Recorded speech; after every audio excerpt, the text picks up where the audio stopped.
kita melihat sisi penerimaan itu tertekan luar biasa. Apa sebetulnya sedang kita hadapi sekarang ini, Bu Ani?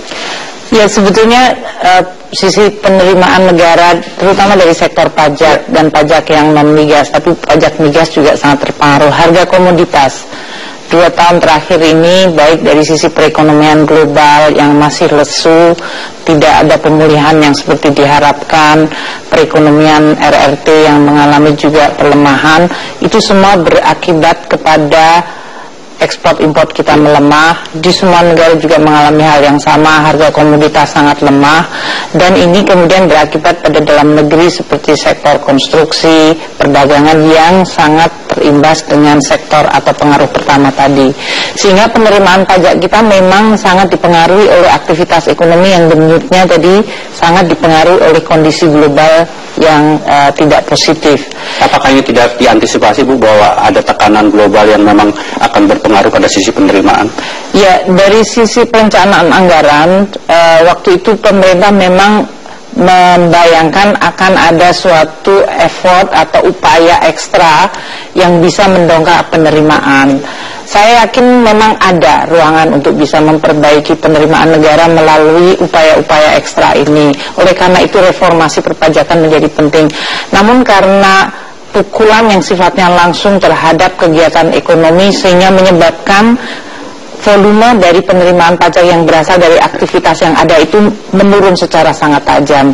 2014 100 triliun kurang penerimaannya dari yang ditargetkan, 2015 sekitar 248 triliun dari yang ditargetkan, dan tahun ini 2016 sekitar 218 triliun yang akan kurang. Jadi memang ada estimasi penerimaan yang waktu itu sangat ambisius, yang memang merupakan kombinasi antara melihat perekonomian terlalu optimis dan di sisi lain ekstra effort yang berasal dari reformasi perpajakan belum membuahkan hasil. Langkah pertama yang dilakukan Ibu untuk melakukan pemotongan kedua kalinya anggaran pada tahun ini, apakah memang itu sesuatu yang memang harus dilakukan? Untuk menjaga kembali kredibilitas APBN, karena tadi perhitungan dan estimasi yang sama sekali di luar perkiraan sehingga menyebabkan banyak sekali pertanyaan-pertanyaan mengenai kredibilitas dari APBN. Karena penerimaan tidak mungkin meningkat secara langsung meloncat, maka diperlukan suatu upaya dari sisi belanja untuk menyesuaikan, atau dalam hal ini dengan kalimat yang nyata adalah dipotong atau ditunda, sehingga seluruh APBN kita memiliki suatu postur yang dilihat oleh masyarakat dunia usaha adalah kredibel. Mungkin memang ada koreksi, tapi koreksi itu memberikan suatu fondasi baru yang membuat masyarakat dan pelaku usaha memiliki kepercayaan terhadap angka-angka yang diterbitkan oleh pemerintah. Ibu pernah menyampaikan bahwa ke depan kita harus membuat postur APBN yang lebih kredibel dan kemudian sudah pasti tidak perlu diutak-atik. Apakah memang itu mungkin dilakukan, ataukah memang kita memang harus hidup dengan APBN perubahan? Ya, sebetulnya merencanakan APBN itu kan bukan suatu ilmu pengetahuan yang sifatnya eksak. Ya. Tetapi dari sisi terutama penerimaan, kita bisa melakukan suatu perkiraan berdasarkan volume ekonomi yang akan berkembang. Katakanlah pertumbuhan ekonomi mengalami pertumbuhan 5%, ditambah dengan inflasi sehingga nominalnya naik sebesar inflasinya katakanlah 4%, maka 9%. Maka basis ekonomi itu memberikan indikasi ini adalah ruang yang bisa kita gunakan untuk melakukan proyeksi penerimaan. Namun pada akhirnya untuk bisa mendapatkan penerimaan pajak tergantung dari aparat pajak kita, instansi pajak kita, kebijakan pajak kita, yang semuanya memang perlu untuk dilakukan manajemen, kepemimpinan, dan upaya-upaya agar efektivitas dari Direktorat Jenderal Pajak di dalam melakukan pengumpulan penerimaan pajak maupun bea cukai, karena dalam hal ini bea cukai menyumbang 173 triliun, itu harus bisa dimaksimalkan. Tentu ada hambatan yang sifatnya administrasi, legal, hukum. Ada juga hambatan yang sifatnya adalah efektivitas dari institusi, termasuk tata kelola, dan bahkan mungkin juga adalah hambatan dari sisi good governance, atau dalam hal ini sampai kapan kira-kira tekanan terhadap sisi penerimaan itu harus kita hadapi? Saya rasa sekarang ini yang kita lakukan adalah melakukan membangun kembali fondasinya, basisnya menjadi akurat sehingga kita bisa melakukan perencanaan anggaran yang relatif lebih pasti, yang itu yang disebut realistis. Tidak berarti persis, tapi dia memiliki basis kalkulasi yang dianggap kredibel atau realistis. Itu untuk 2017 menjadi sangat penting. Oleh karena itu kami melakukan revisi dari sisi 2017, karena waktu itu nota keuangan yang awal memang diperkirakan masih sangat ambisius. Tapi kalau basis kita di 2016 sudah dilakukan koreksi, maka 2017 kita menganggap akan relatif lebih realistis. Bu, apakah kemudian tekanan pada sisi penerimaan itu akan sangat berpengaruh pada tingkat pertumbuhan kita di tahun 2016 ini? Oh, tentu saja. Kalau dari sisi tekanan penerimaan, kemudian di sisi lain ekonomi dianggap belum meningkat seperti yang diharapkan, maka instrumen fiskal bisa menjadi instrumen untuk melakukan yang disebut counter cyclical, atau dia mengcounter pelemahan itu. Kalau pemerintah menginginkan dalam hal ini suatu stimulasi, maka yang dilakukan pertama adalah menggunakan instrumen fiskal. Bisa juga instrumen moneter, dan bisa juga melakukan kegiatan paket kebijakan ekonomi. Untuk tiga-tiganya itu kombinasi bisa menciptakan stimulasi ekonomi. Nah, dalam pengelolaan ekonomi kita perlu untuk melakukan kombinasi ketiga sehingga beban tidak terlalu besar hanya kepada satu instrumen, dalam hal ini APBN. Jadi APBN diperbaiki sehingga efektivitas untuk menstimulasi ekonomi menjadi lebih baik, lebih efektif. Dan kemudian bersama-sama dengan instrumen moneter dan kebijakan paket ekonomi, dia bisa menciptakan suatu kesempatan dan kepercayaan dari pelaku ekonomi, sehingga mereka menganggap bahwa ini saatnya yang terbaik untuk melakukan kegiatan. Dan disitulah pertumbuhan ekonomi terjadi, penciptaan kesempatan kerja terjadi, pengentasan kemiskinan bisa terjadi. Target 5,2 itu masih tetap realistis untuk kondisi sekarang ini? 2016 kami sudah menyampaikan dan membahas dengan Dewan, karena kuartal kedua memang sangat bagus, tapi kuartal pertama akan lemah. Kuartal ketiga kami menganggap bahwa mungkin akan lebih sedikit melemah dari kuartal ketiga karena adanya penyesuaian itu. Namun kuartal keempat barangkali akan ada kompensasi. Jadi secara total kita memproyeksikan pertumbuhan ekonomi ada di 5,0 di tahun 2016. Tahun depan kita juga melihat antara 5,1 sesuai dengan pembahasan dengan Dewan. Bu, nanti saya ingin menanyakan mengenai amnesti pajak. Tampaknya di periode pertama itu ada keberhasilan yang luar biasa, antusiasme masyarakat juga untuk berperan serta. Sejauh mana keberhasilan amnesti pajak ini bisa memberikan ruang kepada sisi penerimaan kita dan memperbaiki APBN kita untuk tahun 2016. Tapi kita harus tidak Jadi 3 bulan terakhir ini kita harus mengumpulkan hampir 40% dari kebutuhan agar APBN tahun 2016 bisa sesuai dengan belanja yang sudah kita komit dan harus kita biayai, dan juga untuk membangun momentum ekonomi kita dari sisi penciptaan kesempatan kerja, pertumbuhan ekonomi, dan pengentasan kemiskinan. Jadi kami masih harus bekerja sangat keras untuk 3 bulan di 2016 ini. Bu Sri Mulyani, kalau kemudian Ibu pernah menyampaikan ke depan ini yang memang harus dibangun adalah bagaimana pajak itu bisa lebih adil dan kemudian orang bukan sukarela tetapi tidak keberatan untuk melakukan. Apa yang kemudian sebetulnya perlu kita lakukan ke depan? Ya, pertama adalah kita sebagai suatu negara yang merdeka berdaulat, maka diperlukan seluruh unsur negara ini untuk bisa menjaga kedaulatan dan kemerdekaan, yaitu dengan salah satunya membayar pajak yang benar. Karena untuk bisa menjaga kedaulatan kita memerlukan penduduk yang sehat, yang berpendidikan. Kita perlu memiliki tentara nasional yang kuat, kita memiliki polisi yang baik dan memiliki anggaran yang cukup, kejaksaan yang bagus sehingga mereka bisa menjalankan fungsi-fungsi dari sisi penegakan hukum. Kita membutuhkan aparat pengadilan dan hakim-hakim yang baik. Itu semuanya harus dibiayai dengan penerimaan pajak. Kita perlu membayar guru-guru sehingga mereka menjadi pendidik yang baik, sehingga kita memiliki murid-murid dan generasi yang akan datang yang produktif, yang kompeten, yang bisa kompetitif. Ini semuanya membutuhkan penerimaan pajak. Kita perlu membangun jalan irigasi, kita perlu membangun airport, semuanya juga membutuhkan penerimaan pajak. Jadi konsep bernegara di mana kita semua mencintai republik ini dan perlu menjaga kedaulatan dan kemerdekaan dan kewibawaan martabat negara ini di dunia, maka dia perlu dibiayai bersama. Oleh karena itu, tradisi untuk membayar dengan patuh dan benar menjadi salah satu pertaruhan yang sangat besar di dalam membangun negara Republik Indonesia sesuai cita-cita para pendiri. Ada mengatakan besaran pajak sekarang ini dianggap terlalu tinggi.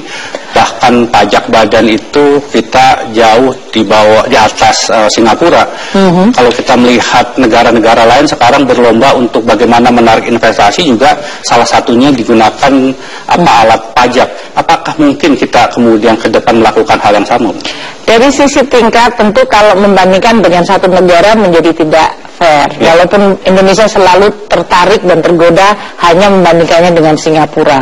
Kalau Indonesia membandingkan dengan banyak negara lain, terutama negara-negara bahkan yang lebih maju maupun negara yang sama-sama sedang berkembang middle income seperti Turki, Brazil, Meksiko, maka rate 25% untuk PPh itu tidak dianggap tinggi, artinya hampir sama. Singapura memang lebih rendah. Yang kedua, dari sisi keinginan untuk menggunakan pajak dalam memberikan fasilitas, insentif, di dalam undang-undang kita ada dan sebetulnya sudah ada kebijakan untuk memberikan insentif perpajakan bagi kegiatan-kegiatan ekonomi tertentu, katakanlah yang dianggap sebagai terobosan atau inovasi atau dalam hal ini perintisan. Itu kita bisa memberikan yang disebut mulai dari tax holiday, tax allowance, atau memberikan pengurangan perpajakan bahkan sampai dengan 5 tahun mereka tidak perlu membayar pajak sampai dengan loss-nya atau kerugiannya bisa ditutup dan kemudian usahanya break even. Jadi dalam hal ini buat Indonesia yang paling penting adalah kita sekarang memiliki rasio penerimaan pajak yang masih rendah dibandingkan negara-negara lain, bahkan negara-negara miskin sekalipun. Itu merupakan suatu yang tidak bisa diterima. Kalau kita komit untuk menjaga republik ini merdeka, berdaulat, dan adil dan makmur, maka rasio perpajakan yang kecil atau sangat rendah adalah tidak diterima, tidak baik atau tidak bisa cocok dengan cita-cita itu.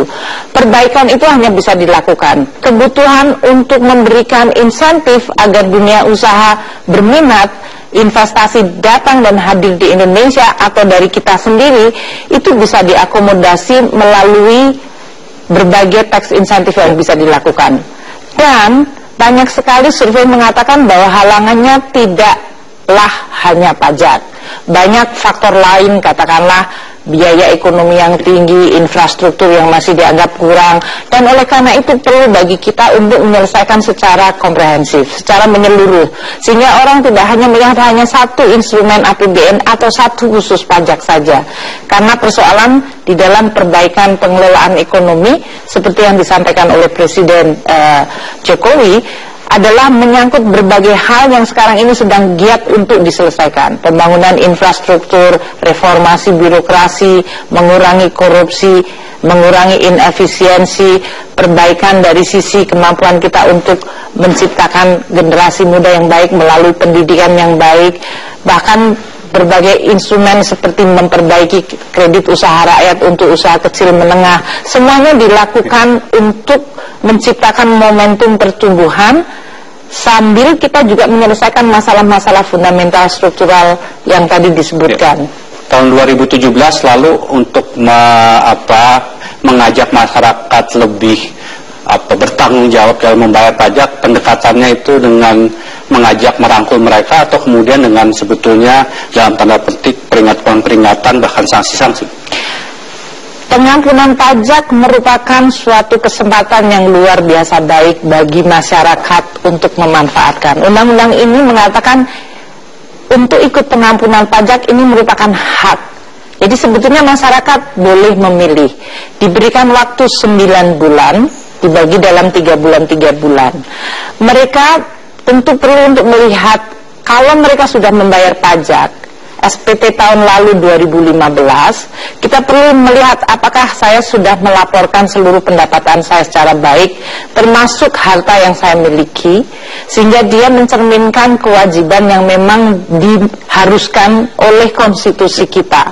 Dan oleh karena itu kami di Kementerian Keuangan, Direktorat Jenderal Pajak melakukan tugas konstitusi mengumpulkan pajak. Kalau kita belum cukup akurat atau tidak cukup akurat melaporkannya, ada pilihan. Kalau itu adalah ketidaksengajaan, Anda perlu melakukan perbaikan SPT. Kalau dia sama sekali belum membayar pajak padahal dia punya pendapatan dan harta yang cukup signifikan, dan dalam nyatanya sekarang ini amnesti pajak tahap pertama kita dapatkan itu, maka Anda bisa menggunakan tax amnesty ini untuk melakukan deklarasi, kemudian Anda membayar tebusan, sehingga Anda kemudian memasuki lembaran baru. Karena di situ Anda akan diampuni dari sisi sanksi administrasi maupun sanksi pidana. Walaupun berhasil katanya Ibu belum cukup puas karena masih... Oh tentu, karena jumlahnya baru 400 ribuan orang yang ikut. Untuk usaha kecil menengah hanya 16 ribuan yang ikut. Kalau kita lihat pembayar pajak, katakanlah kita mengatakan 18 juta atau 20 juta seharusnya, maka 400 ribu itu jumlah yang sangat kecil. Kalau kita lihat kelompok profesi yang saya sudah katakan, masih banyak yang mereka belum mengikuti. Saya tidak mengatakan dan menuduh bahwa mereka harus ikut karena mereka tidak patuh. Tapi saya akan pertanyakan, kalau lihat tax ratio kita yang kecil, rasanya masih banyak potensi penerimaan, dan oleh karena itu kepatuhan bisa dilakukan oleh seluruh wajib pajak kita. Nanti saya ingin menanyakan kepada Ibu, ketika Ibu baru kembali dari Washington di Universitas Indonesia, Ibu mengingatkan 3 tantangan yang dihadapi Indonesia. Nanti kita coba bahas apa tantangan itu dan bagaimana kita menyelesaikan. Kita harus jeda. Ibu menyampaikan bahwa ada 3 hal yang menjadi tantangan kita, dan itu kemudian juga disampaikan Presiden dalam pidato kenegaraan 16 Agustus yang lalu. Kemiskinan, pengangguran, dan kesenjangan sosial. Apa artinya itu? Ya, dalam kunjungan saya sebelumnya waktu masih sebagai Managing Director World Bank, saya diundang untuk memberikan kuliah di Universitas Indonesia, dan memang untuk membagikan berbagai temuan dan pemahaman bahwa pembangunan di Indonesia menghadapi tantangan. Pertama, dari sisi pengurangan kemiskinan. Memang kita melakukan pembangunan ekonomi yang telah mampu untuk menurunkan kemiskinan ekonomi sampai 10,9% tahun 2015. Namun kemudian dia tidak menurun secara cepat. Ada perlambatan dari sisi penurunan dalam dekade terakhir. Yang lebih mengkhawatirkan juga dari sisi indikator kesenjangan yang diukur dengan koefisien Gini, itu kita memburuk dari 0,3 menjadi 0,41, dan kemudian agak sedikit membaik menjadi 0,40 pada 2016 ini. Nah, ini menandakan bahwa di dalam kita membangun ekonomi yang pertumbuhannya relatif tinggi, ada suatu unsur inklusivitas yang perlu diperbaiki. Ada kelompok masyarakat, ada masyarakat yang tertinggal atau tidak mendapatkan atau mengenyam setiap pertumbuhan ekonomi. Belum kalau dilihat bahwa setiap 1% pertumbuhan ekonomi hanya mampu menciptakan kesempatan kerja di bawah 300 ribu atau 200 ribu.